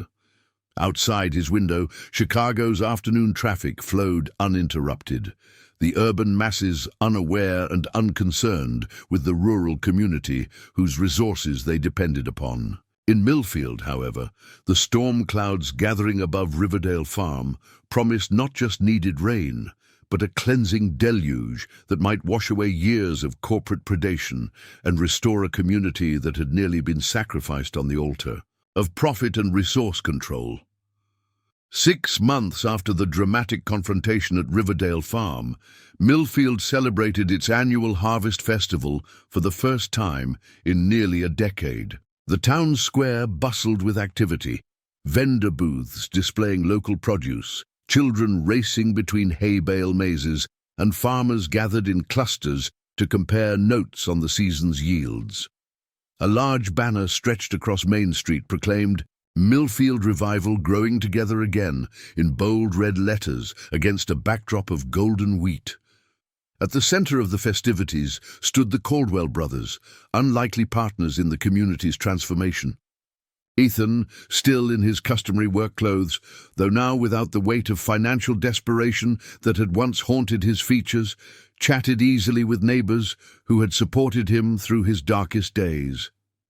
Beside him, Alex, who now split. His time between Chicago headquarters and the family farm had adapted his appearance to bridge his dual worlds, quality jeans and boots paired with a casual button-down that probably cost more than most festival-goers earned in a week. "The Petersons' corn took best in show again," Ethan remarked, nodding toward the blue ribbon display. "Some things never change." "Some things shouldn't," Alex agreed, sipping from a paper cup of cider pressed from Riverdale apples. "Though I notice they're using the new drought-resistant hybrid developed by our agricultural division." The Caldwell Agricultural Research Center, established on 20 acres of Riverdale Farm with Reynolds Innovations funding, had become the physical embodiment of the brothers' reconciliation. Ethan's practical farming knowledge, combined with Alex's technological resources and business acumen. The center employed 15 local researchers developing sustainable farming techniques specifically tailored to Millfield's unique conditions. "Mr. Reynolds," called a young woman approaching with notebook in hand. "Sarah Miller, Millfield Gazette. Could I get a quote about today's announcement regarding the foreclosure reversals?" Alex smiled at the small-town formality. Despite months of presence in the community, some locals still struggled to reconcile Alexander Reynolds, Billionaire CEO, with Alex Caldwell, the farm boy who had once delivered their newspapers. "It's a significant milestone," he replied, shifting. smoothly into the public-facing role he'd perfected over years of corporate leadership. The federal consent decree finalized yesterday requires Westbrook Financial and its parent companies to reverse all predatory foreclosures executed in Millfield County over the past decade. Affected families will have options for property restoration, financial restitution, or advantageous buyout terms, depending on their current circumstances. Sarah scribbled rapidly. And the reports that Curtis Thompson has accepted a plea deal with federal prosecutors. I can confirm that Mr. Thompson is cooperating with authorities in exchange for consideration in sentencing, Alex answered carefully. His testimony has been instrumental in mapping the full extent of Horizon Group's activities across multiple states. After the reporter moved on to interview other attendees, Ethan chuckled. You've got that diplomatic doublespeak down to an art form. What you didn't tell her is that Thompson rolled over on his bosses the minute federal charges were filed. Some details are better left to official channels, Alex replied with a slight smile, though I admit there was satisfaction in watching the same man who tried to intimidate us on our own porch now scrambling to save himself by implicating his superiors. The federal investigation had expanded dramatically since that confrontation 6 months earlier. What began as a focused case concerning Millfield County had uncovered similar patterns in rural communities across 5 states. A sophisticated operation to acquire control of essential water rights before climate change made them exponentially more valuable. 3 Horizon Group executives now faced federal indictment, while Thompson and several local officials, including former Mayor Holloway, had accepted plea arrangements in exchange for cooperation. Caldwell's, boomed a familiar voice, drawing their attention to Sheriff Ray Dalton approaching through the crowd. His uniform was freshly pressed for the festival, his demeanor considerably lighter than during their tense early encounters. Quite a turnout this year. Haven't seen the square this full since before the foreclosures started. Sheriff, Ethan greeted him warmly. Enjoying your last harvest festival before retirement? Enjoying it more, knowing I'm leaving the department in better shape than I feared, Dalton replied. His decision to cooperate with federal investigators had initially created waves in local political circles, but as the full extent of corruption came to light, his standing in the community had been restored and even enhanced. Deputy Chapman's going to make a fine sheriff, got a good head on her shoulders, and no patience for shortcuts around the law. The 3 men surveyed the festival with shared satisfaction. Beyond the immediate activity, signs of Millfield's revitalization were evident throughout the town. Storefronts that had stood empty for years now showing fresh paint and new businesses. The community center renovated through a matching grant from the Caldwell Foundation. Farmland returning to productive use under original family ownership or new management with sustainable practices. Heard the community college satellite campus breaks ground next month, Dalton commented. First time we've had higher education options in Millfield since the technical school closed in 2008. Focused on agricultural technology and environmental management, Alex confirmed. Reynolds Innovations is providing equipment and internship opportunities, but the curriculum and administration remain independent. We're investors, not controllers.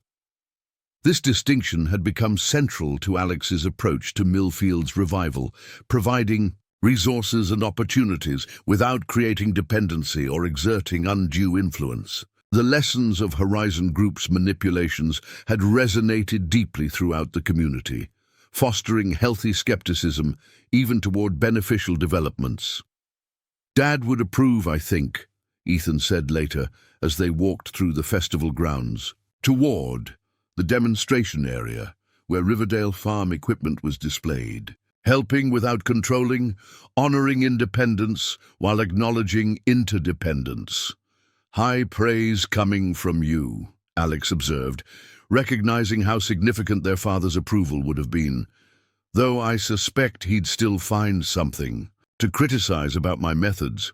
Definitely, Ethan agreed with a chuckle.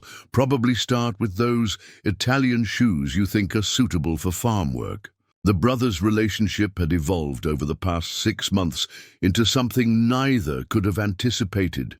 Not a return to their childhood bonds, but rather a new connection built on adult understanding and mutual respect. The painful history remained acknowledged rather than erased, incorporated into a foundation stronger for having weathered fracture and repair.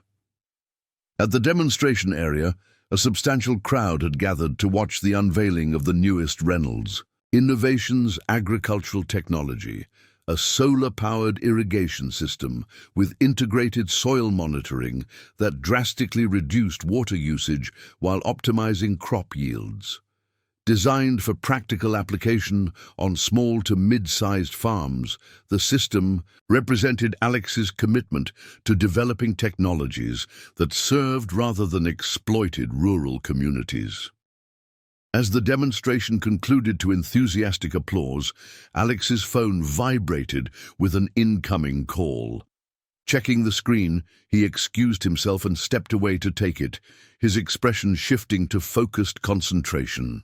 Ethan recognized the transition, his brother moving seamlessly between local commitment and global responsibility, a balancing act he had maintained with surprising effectiveness. When Alex returned, his expression was unreadable to most, but Ethan had relearned his brother's subtle tells.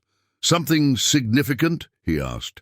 "Horizon Group's board just ousted their CEO and 3 senior executives," Alex replied quietly. "They're attempting to distance themselves from the unauthorized actions of rogue employees before their stock drops further. Too late. The SEC is expanding its investigation into their international operations." "Seems your approach worked. Better than expected," Ethan observed. Alex's strategy had never focused solely on reclaiming Riverdale Farm. From the beginning, he had recognized that genuine security required addressing the systemic forces that threatened not just their property, but the entire community. His legal team had pursued multiple simultaneous actions: criminal charges against individual actors, regulatory investigations into corporate practices, and civil remedies for affected families and communities. The approach worked because it was comprehensive, Alex corrected. Legal action alone wouldn't have been sufficient. The community needed economic revitalization, technological resources, and renewed confidence in its future. As evening approached, the festival shifted to its closing ceremony, the traditional lighting of the harvest bonfire in the town square. Generations of Millfield residents gathered as the massive pyramid of carefully stacked timber was ignited, flames leaping skyward against the deepening twilight. In this moment of community celebration, the artificial divisions of wealth, education, and social standing temporarily dissolved, replaced by the shared heritage of people connected to the land and each other. Standing slightly apart from the crowd, the Caldwell brothers watched the firelight illuminate faces, both familiar and new. Longtime farmers alongside researchers recently recruited to the agricultural center, lifelong residents beside families returning after years of forced absence. "It's not fixed yet," Ethan said reflectively. "One good harvest and 6 months of progress doesn't erase a decade of decline." "No," Alex agreed, "but it's a beginning. The consent decree provides restitution, the new technologies offer sustainable paths forward, and most importantly, people have regained agency in their own futures." Margaret Weber approached, her hardware store's apron exchanged for festival attire, though her practical demeanor remained unchanged. "You boys planning to join the council meeting Tuesday? We're voting on the Water Rights Protection Ordinance." "Wouldn't miss it," Ethan assured her. The proposed ordinance, drafted with input from environmental lawyers provided by Reynolds Innovations but ultimately shaped by local stakeholders, would establish unprecedented protections for the county's water resources while ensuring equitable access for agricultural use. "Good," Need all the sensible voices we can get." Margaret's shrewd gaze assessed them both before adding, "Your father would be proud, you know, not just of saving Riverdale, but of how you've done it, together." After she departed, the brothers stood in companionable silence, absorbing the simple statement that somehow carried more weight than all the corporate accolades and financial victories either had accumulated. "She's right about Dad," Ethan finally said. "He was a complicated man, stubborn, sometimes wrong, definitely flawed. But his heart was always with this land and the people who tend it." "I spent years trying to prove him wrong about me," Alex admitted. "Building something he couldn't have imagined, deliberately moving in directions he'd criticized. It took me too long to realize I was still defining myself in opposition to him rather than on my own terms." "And now?" Alex considered the question, watching sparks from the bonfire spiral upward into the darkening sky. "Now I think we were both partially right and both significantly wrong. He understood the value of this place in ways I couldn't appreciate until I'd left it. I saw possibilities, through education and technology, that he resisted out of fear of change." The festival around them continued its ancient rhythm, celebration of harvest, acknowledgement of community interdependence, preparation for seasons of dormancy and eventual renewal. This cycle, observed by farmers since the earliest human settlements, provided perspective that transcended quarterly reports and economic indicators. "You're splitting time between Chicago and here," Ethan observed, "planning to keep that arrangement." The question touched on something neither had directly addressed: the future of their rekindled relationship and Alex's place in the community he had once abandoned.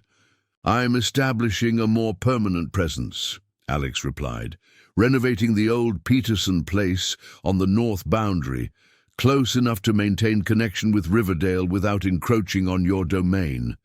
The decision represented careful consideration of complex dynamics, respecting Ethan's established role on the family farm while creating space for Alex's return to the community. Neither brother had suggested returning to their childhood arrangement of shared residence.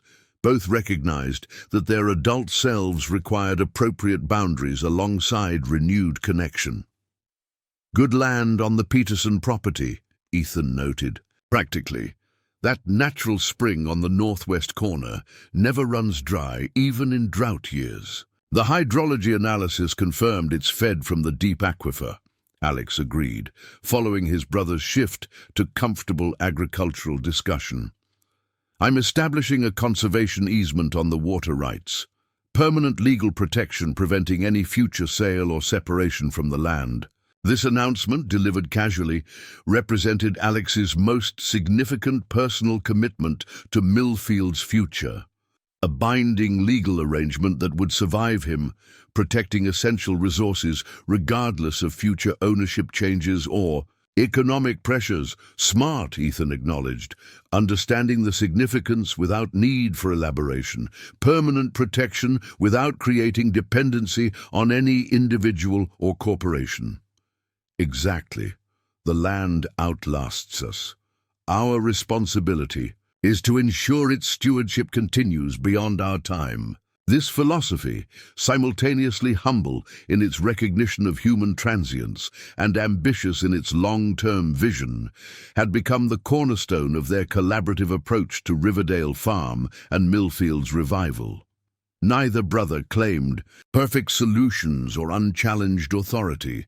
Both recognized the need for sustainable systems that distributed rather than concentrated power.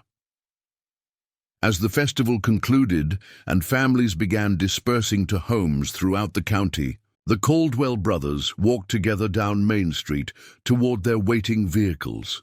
Ethan's practical truck now properly maintained with no risk of repossession, Alex's more modest SUV that replaced the helicopter as his preferred local transportation. "Sunday dinner at the farm this weekend?"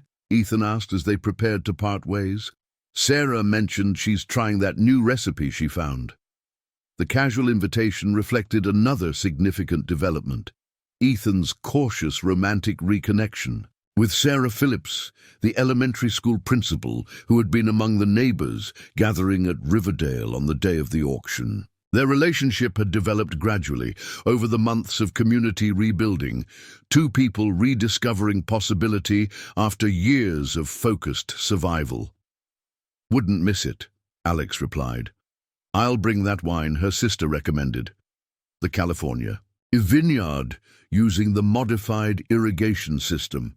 This easy exchange, simple plans between brothers for shared meals and continued connection, represented perhaps the most profound victory of all. Beyond the corporate battles, legal triumphs, and community revival, two men who had lost 15 years to misunderstanding and stubborn pride had reclaimed the most basic element of family, the choice to remain present in each other's lives, despite differences and past wounds. Later that night at Riverdale Farm, Ethan stood on the porch his ancestors had built, gazing out over fields now secure for future generations. The harvest was complete, the yields better than anyone had dared. Hope after years of struggle. The land had responded to renewed care and innovative techniques with the resilience that had sustained it through decades of challenges. Inside the farmhouse, renovations had addressed structural necessities while preserving the character that made it unmistakably Caldwell, the heart of a legacy nearly lost, but ultimately strengthened through its defense. The foreclosure notice that had once driven Ethan to that desperate last stand at the auction house had been replaced by the framed document establishing the Caldwell family trust's permanent ownership, with provisions ensuring the farm would remain agricultural land regardless of future economic pressures. On the wall beside it hung a carefully preserved letter in Howard Caldwell's handwriting, their father's final wisdom framed not to venerate, but to remember, acknowledging both his foresight in identifying the threats to their heritage and his human failings in addressing them. Below it, a simple family photograph showed 3 generations of Caldwells standing proudly before the red barn, a visual reminder of the continuity that transcended individual lifespans. In Chicago, Alex sat in his penthouse office reviewing quarterly reports for Reynolds Innovations' agricultural division, now the company's fastest-growing segment. The technologies developed initially for Riverdale Farm had proven adaptable to agricultural challenges worldwide, creating sustainable solutions that empowered rather than exploited farming communities. What had begun as a personal mission to save his family legacy had evolved into a corporate direction with potential global impact. On his desk stood a jar of Riverdale soil, simple black dirt that had produced crops for generations of Caldwells. Beside it lay architectural plans for the Peterson property renovation, designed to balance modern efficiency with respect for the agricultural heritage it would honor. The property would serve as his local residence while providing demonstration space for sustainable farming techniques, bridging his parallel identities as corporate innovator and returned native son. His phone chimed with a message from Ethan, a simple photo of the evening sky over Riverdale Farm, spectacularly painted in sunset colors with no text necessary. Alex paused his work to study it, appreciating both the beauty captured and the unspoken communication it represented. After a moment's consideration, he responded with equal simplicity, "Worth coming home for." In Millfield, Sheriff Dalton completed his evening rounds before retirement, driving familiar roads with the satisfaction of leaving his community better than he had found it. The federal investigation had cleansed decades of corruption without destroying the town's essential character, while the economic revitalization spearheaded by the Caldwell brothers had created genuine opportunity rather than external dependency.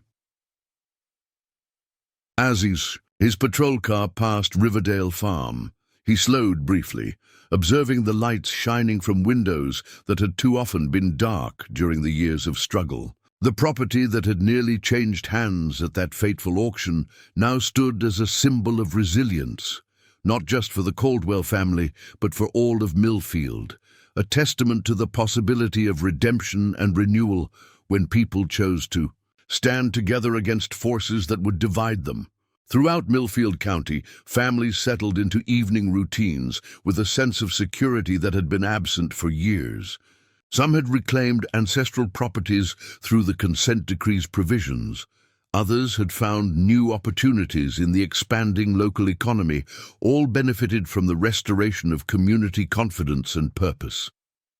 The story that had begun with a desperate farmer humiliated at a luxury auction had transformed into something far more significant, a referendum on whether rural communities could withstand the calculated assault of corporate predators, whether family legacies could survive in an era that often valued profit above all else, and whether brothers separated by pride and misunderstanding could find their way back to the connection that truly mattered. For Ethan and Alex Caldwell, the Harvest Festival had celebrated more than a single season's crops. It marked the first fruits of a different kind of cultivation, the patient nurturing of relationships, community ties, and sustainable systems designed to outlast individual achievements or failures. Their father's final message had proven prophetic, in ways neither could have anticipated when they stood facing each other across the auction house floor 6 months earlier. Whatever happens, stand together. The land matters, but not as much as the bond between you. As night fell over Millfield County, that bond, tested, broken, and ultimately strengthened through its repair, provided foundation for a future neither brother could have built alone, but both could now cultivate together. Up next, you've got 2 more standout stories right on your screen. If this one hit the mark, you won't want to pass these up. Just click and check them out. And don't forget to subscribe and turn on the notification bell so you don't miss any upload from us.